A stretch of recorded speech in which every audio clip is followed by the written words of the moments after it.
In this video, I'm going to show you how to solo Maraudon as a Warlock to farm wild offerings as well as the Princess Dagger. I like to run this using an Affliction build along with Metamorphosis, but you can make it work with other builds as well. I just find this the easiest to farm this personally. For this first part, you can use any pet. I just have an imp out. I'm going to send him to attack these dinosaurs and get their attention, and I'm going to use that opportunity to run past them and get to a safe spot. This is kind of an unlucky patrol. You got to be careful of these larger rock guys. They can stun you. So if you notice, I'm going to use Death Coil on him just to make sure that he's feared and he's not a problem. Also, while I'm running to this rock, I like to throw out a Drain Life just to be safe. I had one mob that wouldn't unaggro here, so I just logged out. But usually you can just jump up here and wait a few seconds and they'll lose aggro. Here we're going to use Eye of Kilrog to distract two of these dinosaur packs, and we're going to pull them away so that we can get around them safely.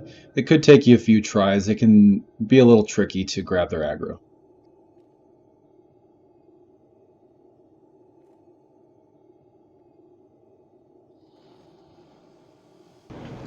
Once we've got both packs' attention, we can just kind of run up this ramp here and just hug the walls when necessary so we don't aggro anything we don't need to. And we're just going to pull them as far up here as we can to allow us plenty of time to get around.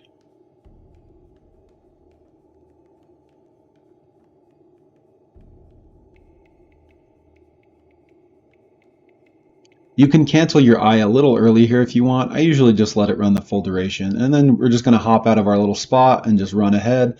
Make sure not to get stuck. Sometimes I like to jump forward a little bit in advance of summoning the eye, just so you're in position and ready to go.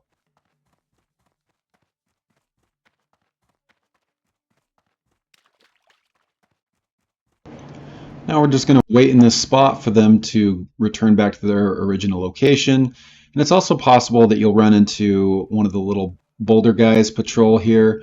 They can be pretty dangerous, so if that happens, you can just run back to your spot in your rock, or if you're not as worried about conserving soul shards, you can also just have a Voidwalker up for safety, so you can just pop sacrifice and get back to the safe spot if necessary, but I didn't really find that necessary here.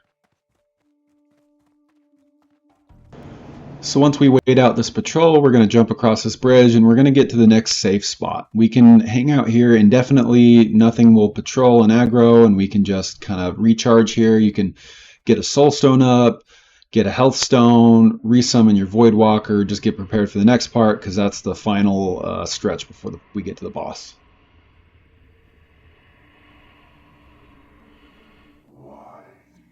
Also take note of this big behemoth guy. We want to make sure that he is not in the cave ahead. We just want to make sure he's up above on the ramp before we proceed, because he can make this next part pretty challenging if he's not out of the way.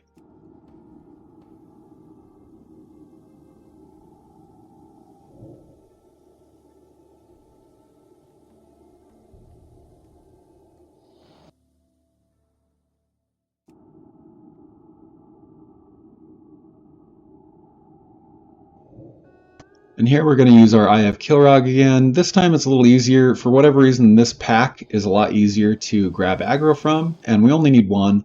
So we're just going to grab them, and we're going to kite them over to this bridge and hop down. I find that that's pretty foolproof. You just hop down and kind of find a little safe spot to hide, and they will just run down. And then whenever you feel like you have enough time, you just cancel it or wait out the time on the eye, and we can just run ahead.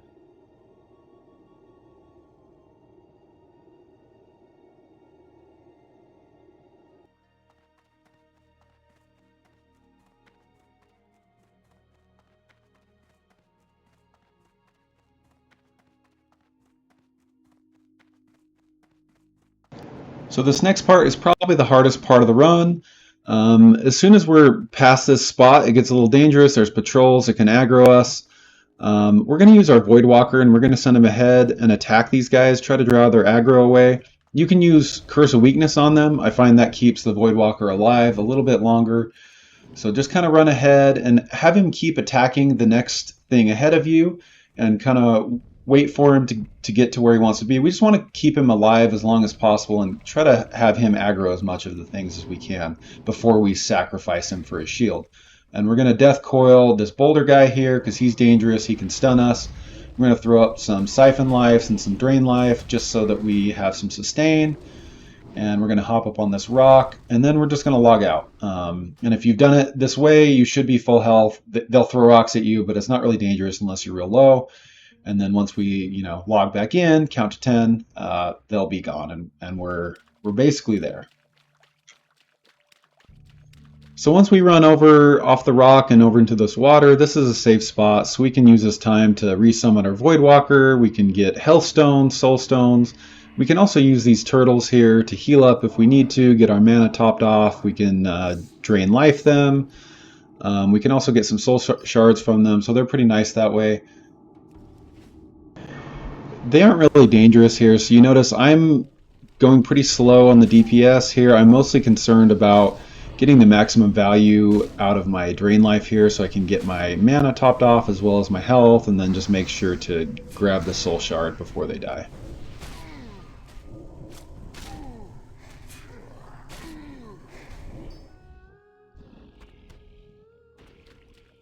And then for Princess herself, she's a little bit scary. If she gets the right combination of abilities on you, she can kill you. That's why it's nice to have a soul stone for a backup, a health stone if you need it. You have your Voidwalker sacrifice. You've got the emergency death coil heal. So you have a lot of tools to keep yourself alive here.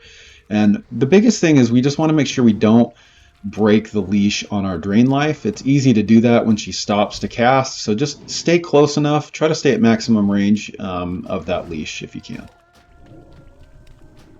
And of course, we love it when she casts Dust Field because that's a pretty safe time. We can use that time to life tap. I like to cast Unstable Affliction during that time and just get to a safe range where I can still drain life her but be ready to run away for when she stops casting.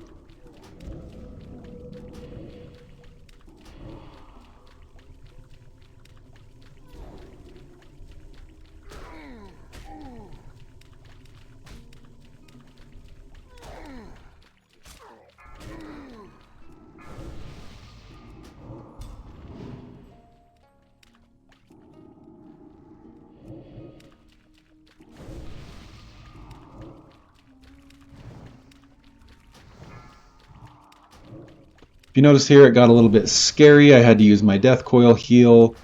Made a mistake here and broke my leash on my drain life, but we still have the Soul Stone if we need, and we're just going to keep kiting her.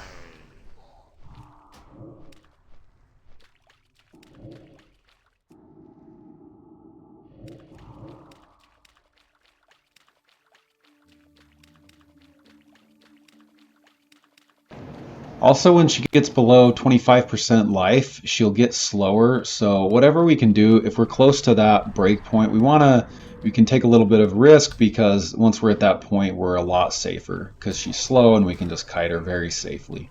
And this is also probably a good time to point out that the move speed enchant on your boots is very, very helpful for this. I didn't try it without it. I don't know if it's possible without it, but it's probably quite a bit harder.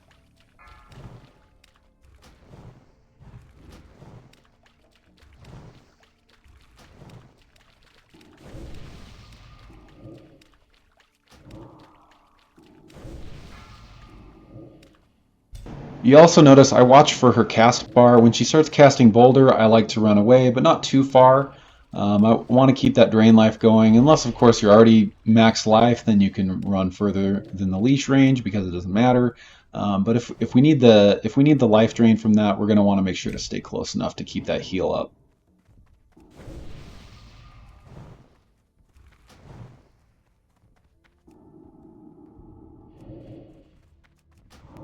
As you can see here, we've gotten her to the break point, so we're just going to kind of slow down DPS a little bit. You can use this time to just keep your drain life up and get your mana topped off. Just get ready for the dinosaur fight for the wild offer.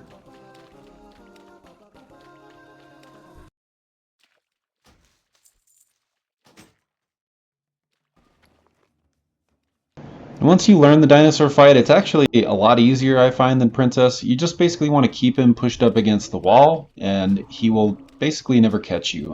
When you get to the point that you need to turn around, I like to just pop my sacrifice at that point on my Void Walker, or use Death Coil or some other survivability ability to run through him and then just keep kiting the other direction.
After we're done, we're just going to run over here to this ghost guy, and we're going to log out right on top of him, and that'll just put us back at the start of the instance, and we can run back to the portal room, and we can do the run all over again.